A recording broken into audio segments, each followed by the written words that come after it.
पुण्यातील विमानतळ पोलिसांची चिंदीगिरी बघायला मिळते।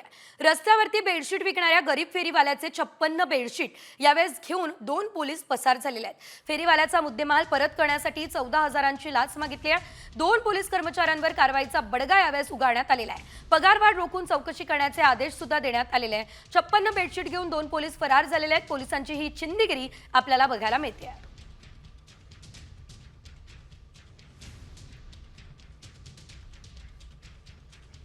कारण पुण्यातील विमानतळ पोलिसांची चिंदीगिरी बघायला मिळते। रस्त्यावरती बेडशीट विकणाऱ्या गरीब फेरीवाल्याचे 56 बेडशीट यावेळेस घेऊन 2 पोलीस पसार झालेले आहेत। फेरीवाल्याचा मुद्देमाल परत करण्यासाठी 14,000ची लाच मागितली आहे। 2 पोलीस कर्मचाऱ्यांवर कारवाईचा बडगा यावेळेस उगारण्यात आलेला आहे। पगारवाढ रोखून चौकशी करण्याचे आदेश सुद्धा देण्यात आलेले आहेत। 56 बेडशीट घेऊन 2 पोलीस फरार झालेले आहेत। पोलिसांची ही चिंदीगिरी आपल्याला बघायला मिळते।